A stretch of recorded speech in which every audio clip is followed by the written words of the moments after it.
வணக்கம் நண்பர்களே, நான் உங்கள் நண்பன் தர்சனமூர்த்தி பவனீசன்.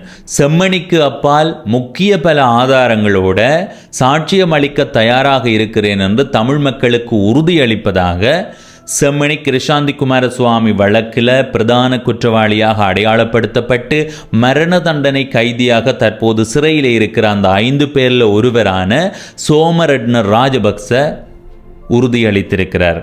இது இப்போது பெரிய அளவில் பேசப்படுகிறது. இன்றைய நாளில் அவர் வெளிப்படுத்திய அந்த தகவல்களில் ஒரு பகுதியை இந்த காணொளியில் உங்களோடு பகிர்ந்து கொள்ள போகிறேன். இதை வச்சு அடுத்தடுத்த கட்டமாக எப்படி இந்த செம்மணி விடயங்களை நகர்த்தணுமன்றதை தமிழ் அரசியல்வாதிகள் தான் யோசிக்கணும். ஆனால் அரசியல்வாதிகளுக்கு இருக்கிற நோக்கம் எதிர்காலத்தில் ஒரு நாடாளுமன்ற உறுப்பினராகணும், மாகாண சபை உறுப்பினராகணும், பதவியை அடிப்படையாக கொண்டு தான் அவர்கள் செயற்படுறார்களே தவிர ஒவ்வொரு நாளும் இது தொடர்பான அழுத்தத்தை கொடுக்கறதுக்கான ஒரு முயற்சி எடுக்கல. இப்ப நீங்க என்ன பார்த்து கேட்கலாம், பவனீசன் அவர்கள் அரசியல்வாதிகள், அவர்களுக்கு வீட்டில் வேலை இருக்கும் தான், அது இருக்கும் தான். மக்கள் பிரதிநிதியாக 30,000 பேர் வாக்கு போட்டு ஒருவர் தேர்வு செய்கிறார்கள் என்றால் மக்கள் தங்களுக்கு வேலையாக இருக்கிறோம், சரி மக்களுக்காக ஒருவர் கதைக்கிறதுக்கு இருக்கணும் என்றால் அவருக்கு சம்பளம் கொடுப்படுது, அவருக்கு பிறகு என்ன வேலை, அவருக்கு இதுதான வேலையாக இருக்கணும். அப்போ அதை சரியாக செய்யணுமா இல்லையா?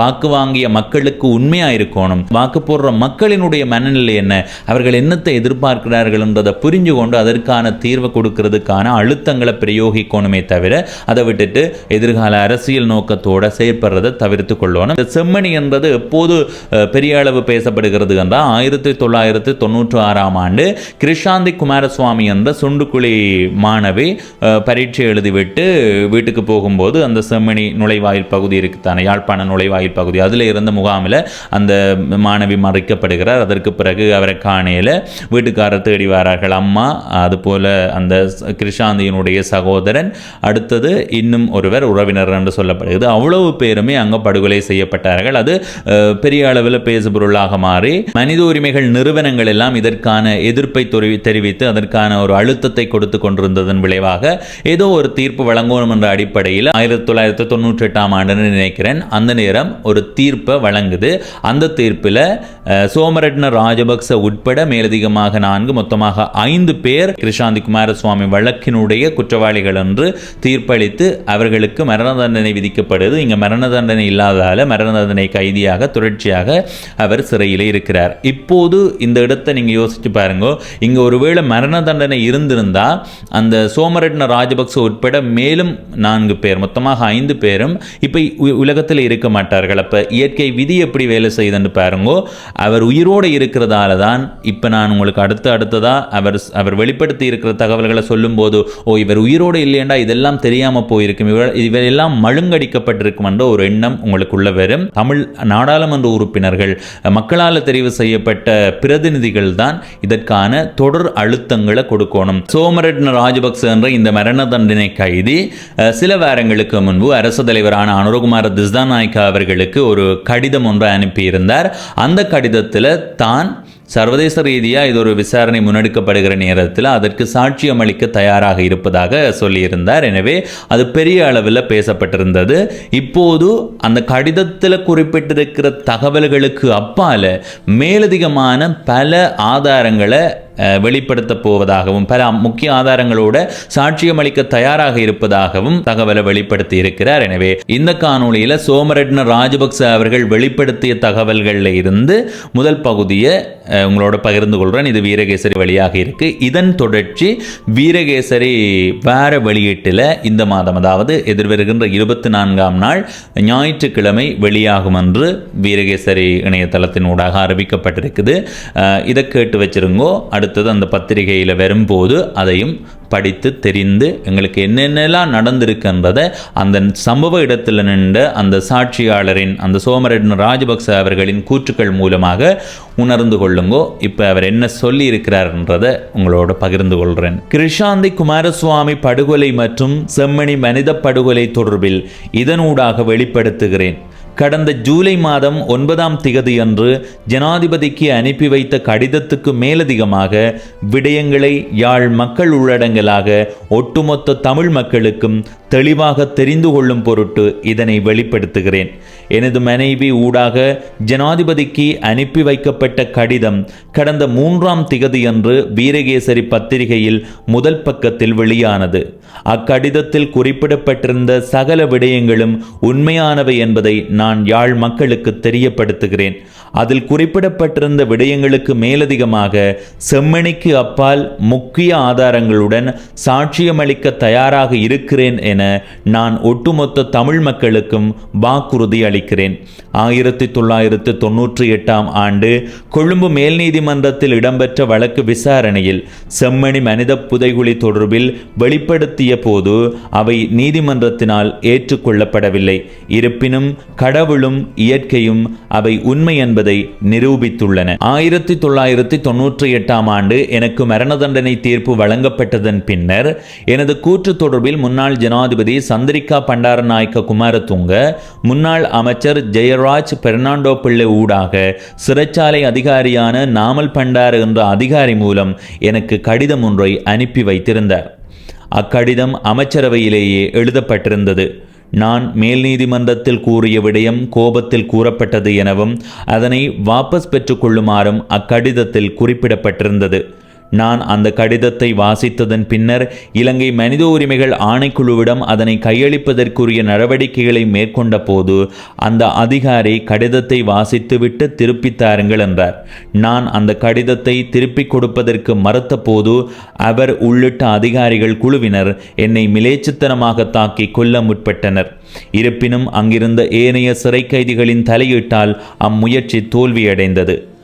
அவ்வதிகாரிகளுக்கு எதிராக மனித உரிமைகள் ஆணைக்குழு வழக்கு தொடர்ந்திருந்த போதிலும் அதற்கு என்ன நேர்ந்தது என்று எனக்கு தெரியவில்லை. 1999 ஆண்டு குமார் பொன்னம்பலத்தை போகம்பரை சிறைச்சாலையில் சந்தித்த போது கடந்த ஜூலை மாதம் 9 அன்று ஜனாதிபதிக்கு அனுப்பி வைத்த கடிதத்தில் குறிப்பிடப்பட்டிருந்த விடயங்களை அவரிடம் கூறினேன். அப்போது அவர் என்னிடம், பயப்படாமல் இருங்கள், ஐக்கிய நாடுகள் சபைக்கு சென்று உங்களை விடுத்து செம்மணி வழக்கின் சாட்சியாளராக மாற்றுகிறேன் என குறிப்பிட்டார். 1999 ஆண்டு இந்த செம்மணி மனித புதைகுழியை காண்பிப்பதற்காக சென்றபோது எனது சார்பில் முன்னிலையாகுவதற்காக யாழ்ப்பாணத்திற்கு வருகை தருவதற்கு குமார் பொன்னம்பலத்திற்கு விமான வசதி வழங்கப்படவில்லை. அதன் பின்னர் அவர் திடீரென படுகொலை செய்யப்பட்டார். அவரது மறைவை அடுத்து அப்போதைய ஜனாதிபதி சந்திரிகா பண்டாரநாயக்க குமாரதுங்கவினால் அனுப்பி வைக்கப்பட்ட இரங்கல் செய்தியில் குமார் பொன்னம்பலம் படுகொலை செய்யப்பட்ட தினத்துக்கு முன்னைய தினத்திற்குரிய திகதியே இடப்பட்டிருந்தது. இவ்விடயம் அவ்வேளையில் ஊடகங்களில் பரவலாக பேசப்பட்டது. இதன் மூலம் குமார் பொன்னம்பலம் கொல்லப்படுவதற்கு முன்னரே ஜனாதிபதி அந்த இரங்கல் செய்தியை எழுதியிருந்தார் என்பது தெளிவாகிறது. 1999 ஆண்டு நான் மனித புதைகுழிகள் உள்ள இடங்களை காட்டிக் கொடுத்த வேளையில் அவற்றை காட்டிக் கொடுக்க வேண்டாம் எனவும் ஜனாதிபதி எனக்கு மன்னிப்பு வழங்குவதற்கு தயாராக இருப்பதாகவும் அறிவிக்கப்பட்டதன் காரணமாக சிலவற்றை மாத்திரம் காட்டிக் கொடுத்ததன் பின்னர் அதனை கைவிட்டு விட்டேன். இவ்விடயம் தொடர்பில் மேலதிகமாக பல விடயங்கள் ஜனாதிபதிக்கு அனுப்பப்பட்ட கடிதத்தில் கூறப்பட்டிருக்கிறது.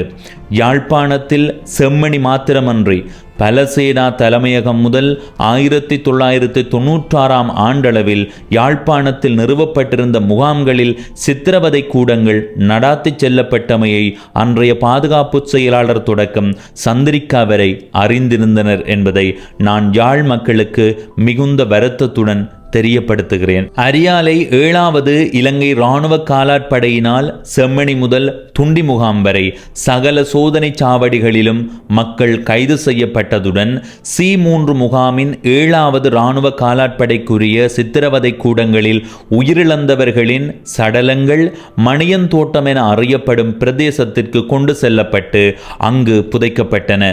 அது இராணுவ கட்டுப்பாட்டின் கீழ் இருந்த பகுதிகளுக்கு வெளியே இருந்த பிரதேசமாகும். அவ்வாறு சடலங்கள் புதைக்கப்பட்ட இடங்கள் எனக்கு சரியாக தெரியாவிட்டாலும் அந்த பிரதேசம், அதாவது மணியந்தோட்டம் என்ற பிரதேசம் எனக்கு நன்றாக தெரியும் என்பதை நான் உங்களுக்கு கூறுகிறேன். இதற்கு மேலதிகமாக பிரதான கைதுகள் செம்மணியில் இடம்பெற்றதுடன் அங்கு கைது செய்யப்பட முடியாதவர்கள் ஏனைய சோதனை சாவடிகளில் கைது செய்யப்பட்டனர் என்று அவர் பல தகவல்களை வெளிப்படுத்தி இருக்கிறார். அவர் வெளிப்படுத்திய தகவல்களில் இருந்து ஒரு பகுதி தான் இது.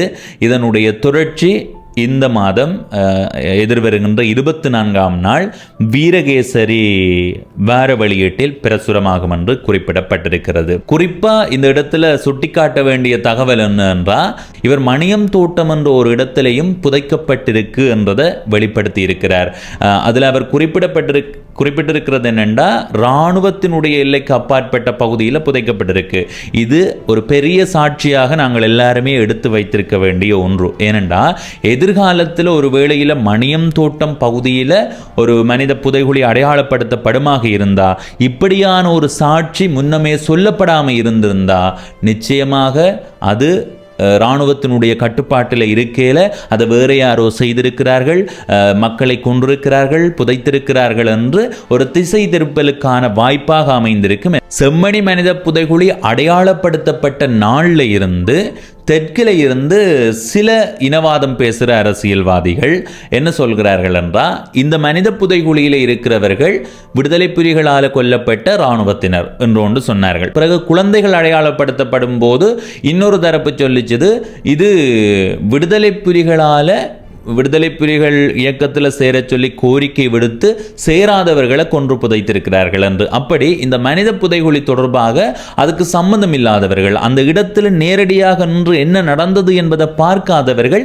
பல்வேறுபட்ட மாற்று கருத்துக்களை சொல்லி ஒரு குழப்பமான முறைக்கு கொண்டு போறார்கள். ஆனால் சோமரட்ன ராஜபக்ச என்ற இந்த நபர் செம்மணி பகுதியில் கிருஷாந்தி குமாரசுவாமி படுகொலை செய்யப்பட்டு அவருடைய குடும்பத்தோட படுகொலை செய்யப்பட்டதற்கு பிறகு நீதிமன்றத்தால் மரண தண்டனை கைதி என்று தீர்ப்பளிக்கப்பட்ட ஒருவர். எனவே அந்த இடத்துல நின்றிருக்கிறார். அவர் அந்த நேரத்தில் சொன்னது, இந்த செம்மணி மனித புதைகுழி இப்ப அடையாளம் காணப்பட்டிருக்க அந்த செம்மணி பகுதியில் கிருஷாந்தி குமாரசுவாமி உட்பட அவருடைய குடும்பம் மட்டும் அங்க புதைக்கப்படையில 300 இருந்து 400 பேர் வரையில புதைக்கப்பட்டிருக்கிறார்கள் என்று ஒரு தகவலை சொல்லியிருந்தார். இந்த செய்தியில வந்ததன் அடிப்படையில் அவர் சொல்லி இருக்கிறது என்னென்னா, தான் அந்த நேரம் அடையாளம் காட்டுவதற்காக வந்த நேரத்தில் தன்னிடம் சொல்லப்பட்டதாகவும், இப்படி அடையாளம் காட்டாதேங்கோ என்ற ஒரு தகவல் சொல்லப்பட்டதாகவும், அப்படி நீங்க அடையாளம் காட்டாம இருந்தா உங்களை பொது மன்னிப்பில் விடுதலை செய்வார்கள் என்ற ஒரு தகவலை சொன்னதன் அடிப்படையில் தான் அதை அடையாளம் காட்டாம போனதாக சொல்லி இருக்கிறார். இதுல அவர் தான் விடுதலை செய்யப்பட்டா போதுமென்றதான் யோசித்தாரே அந்த நேரத்தில்.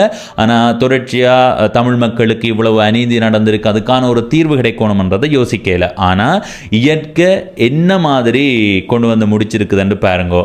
இந்த உலகத்துல நாங்கள் எதை செய்தாலும், எந்த தீங்கு செய்தாலும் அந்த தீங்குக்கு எதிரான விளைவுகள், அதற்கான பாதிப்புகள் எங்களை தேடி வரும்.